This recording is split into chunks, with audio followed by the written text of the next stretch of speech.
Every neighborhood has that one person who believes they rule the entire community. And in our neighborhood, that person was Karen. She wasn't just a board member of the HOA.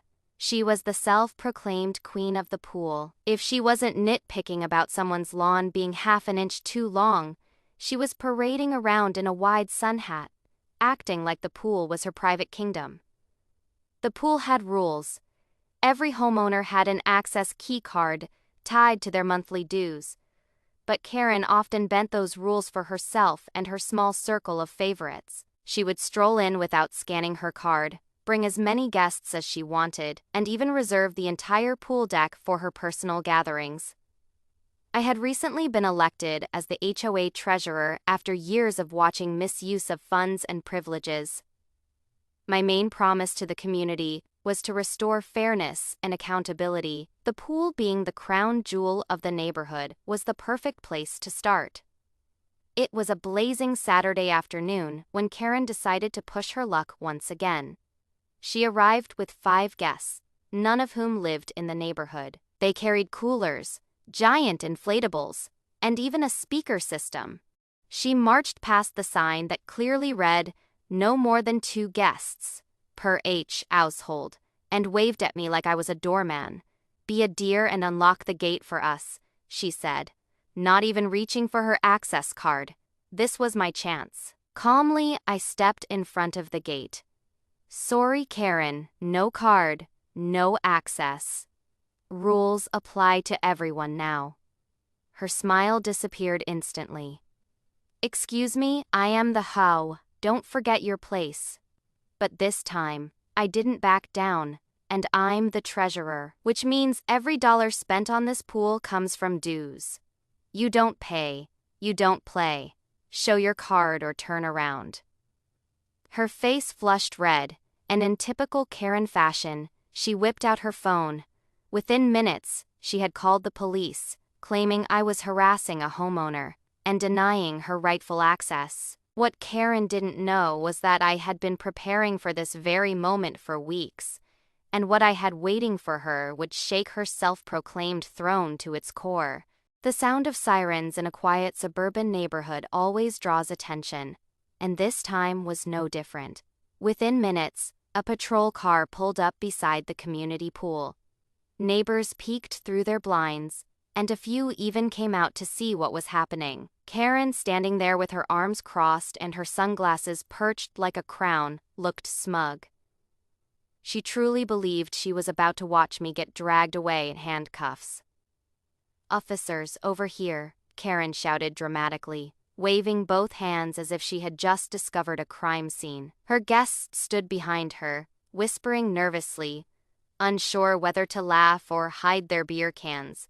The 2 officers approached calmly. One, Officer Daniels, carried a clipboard, while the other kept his hands on his belt, sizing up the situation. "Ma'am, what seems to be the problem?" Daniels asked. Karen immediately launched into her tirade. "This man, this treasurer, is harassing me. He's blocking me from entering the community pool that I pay for with my dues. I told him I had guests, and he became aggressive. This is discrimination." The officer turned to me. "Sir, is this true? Did you block her access?" I stayed calm, almost too calm for Karen's liking. "Officers, everything I did was within the HOA's bylaws. Access to the pool requires a valid key card. Each household is allowed 2 guests, maximum misses. Karen here arrived without her card and with 5 guests. When I reminded her of the rules, she refused and called you." Karen's face twisted. "Rules. Don't let him fool you. I've lived here for 15 years. I am the HOA. Nobody enforces these ridiculous limits. He's targeting me because he doesn't like me." That part, at least, was half true.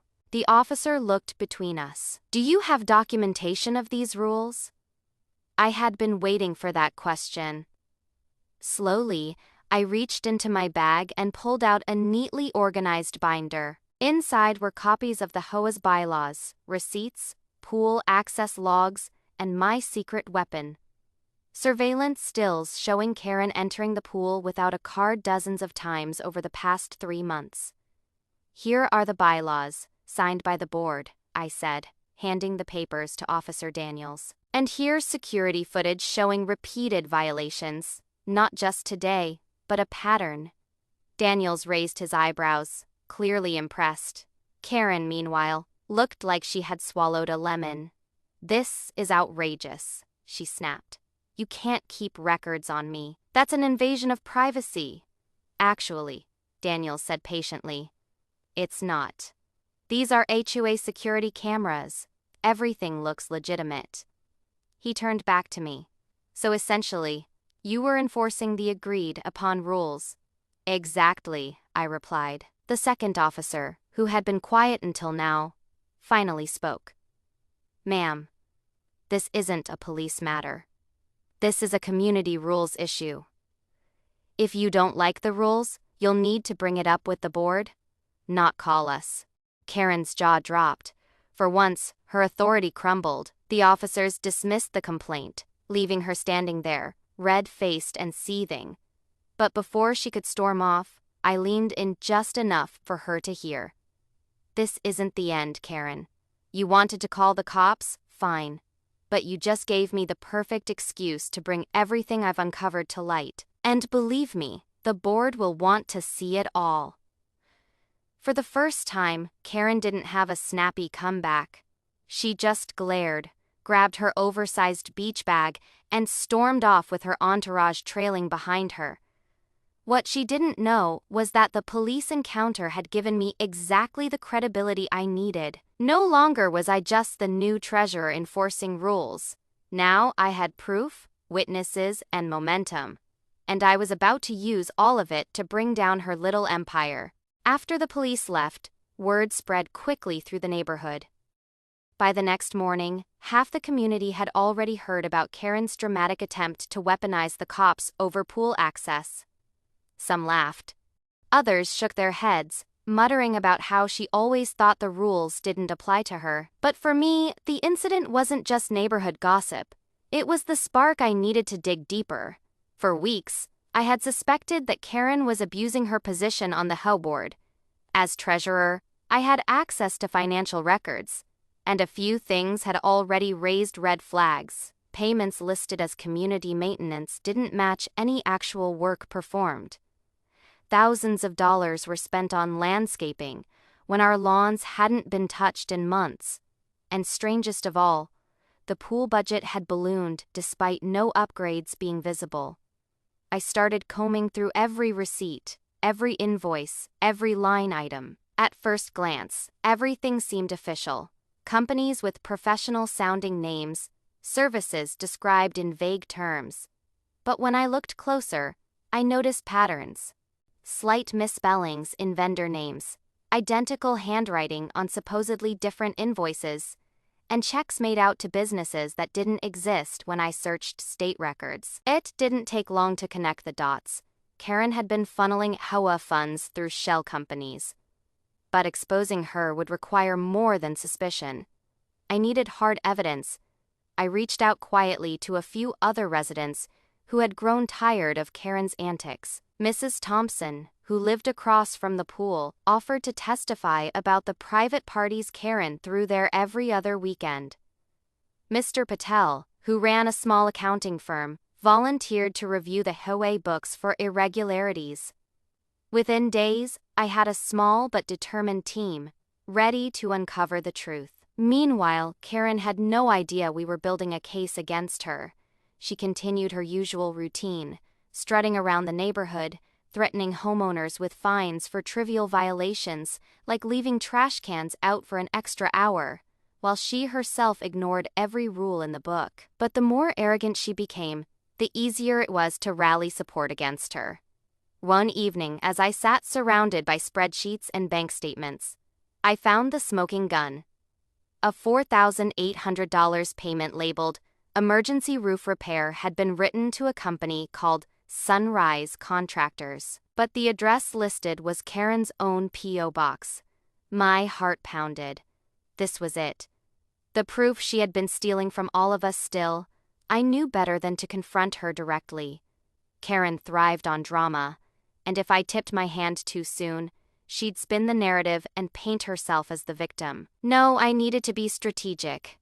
The next HOA board meeting was just 2 weeks away, and that was where I would make my move. I gathered everything: documents, witness statements, photos, and video clips. By the time I finished, I had built a binder so thick it looked like something out of a courtroom trial. Karen thought calling the cops on me had been her victory. What she didn't realize was that she had started a chain reaction that was about to end her reign for good.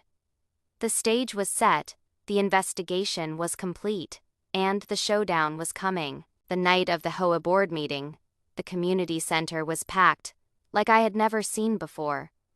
Usually these meetings drew maybe a dozen homeowners, most of them half asleep as we discussed lawn maintenance and pool schedules. But tonight was different. Everyone had heard about Karen's stunt at the pool, and whispers of financial misconduct had spread like wildfire. People wanted answers. Karen arrived late, making her usual grand entrance in a bright red blazer, oversized pearls, and that air of superiority she carried everywhere. She walked straight to the front, flashing a smile that was more teeth than warmth. "Let's get this over with," she muttered into the microphone, as though the entire room was beneath her.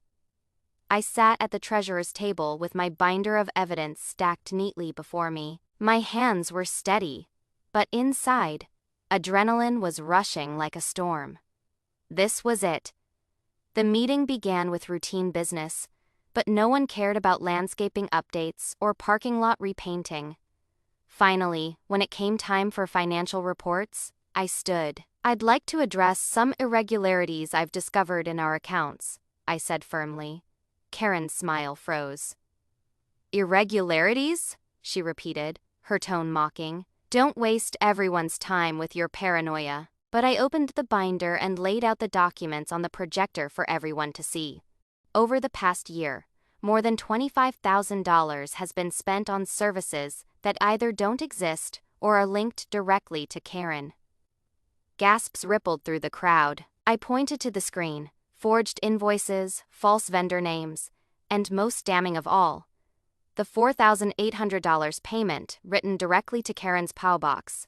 Karen shot to her feet. "This is slander. You can't accuse me without proof." I turned a page. "This is the proof. Here are bank records, cross-referenced with state business registries. These companies don't exist. The money went into accounts linked to you." Murmurs turned into open outrage from the homeowners. Mrs. Thompson stood and shouted, "And what about the pool parties? You used our dues to throw private events while we couldn't even bring our own families." Another neighbor added, "My dues went up last year because of repairs. Repairs that never happened. Where did that money go, Karen?" For the first time, Karen's confidence faltered. She stammered, waving her hands wildly. "This is a setup. He's twisting numbers. I've given years of service to this community." But then Mr. Patel, the accountant who had quietly reviewed the books, stood up. "As an independent CPA, I confirm these findings. The treasurer's evidence is accurate."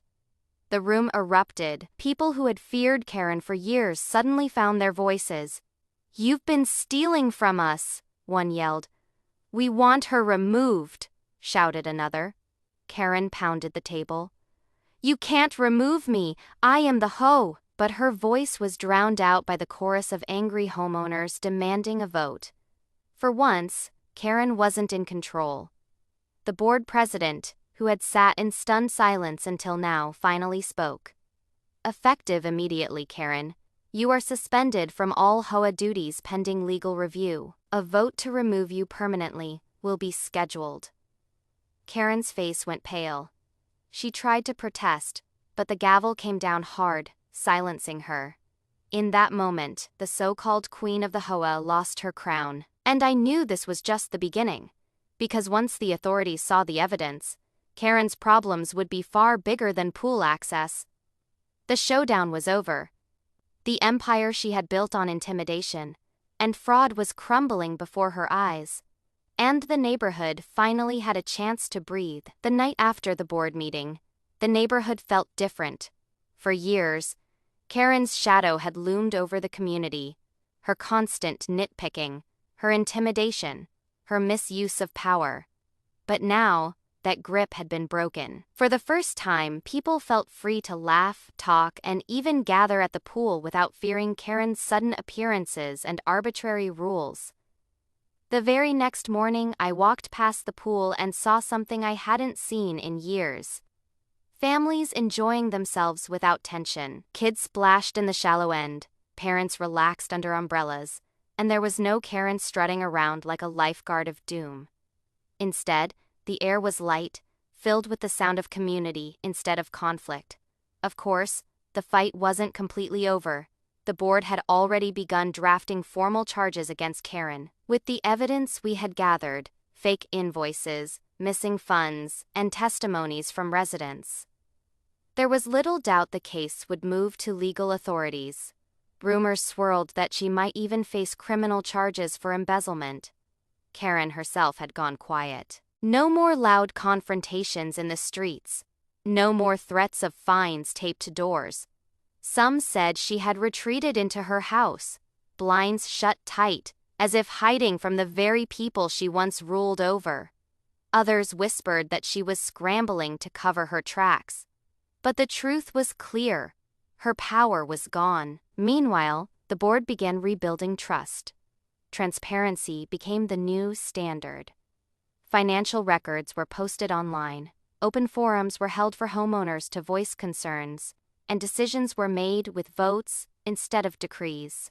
For the first time, residents felt like their dues were being used for them, not stolen from them. I remember one particular evening, standing at the edge of the pool deck as the sun set.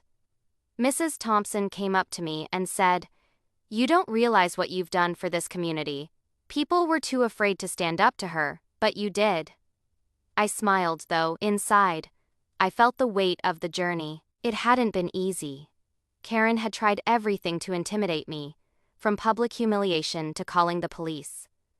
But in the end, the truth had spoken louder than her voice ever could. Weeks later, the board held a special meeting to officially vote on Karen's removal. The room was full again, just as it had been on showdown night. When the motion passed unanimously, applause erupted. It wasn't just about removing one person. It was about reclaiming our community from fear and corruption. As people celebrated, I realized something important. Neighborhoods aren't built by pools or fences or bylaws. They're built by trust, fairness, and people willing to hold each other accountable. Karen had forgotten that, but now, we were stronger for it. The pool that once symbolized her control now symbolized freedom. The neighborhood had a new beginning. And as for me, I knew one thing for certain. If Karen ever tried to make a comeback, she'd find a community ready and waiting to stop her. The queen had fallen, and the kingdom was finally free.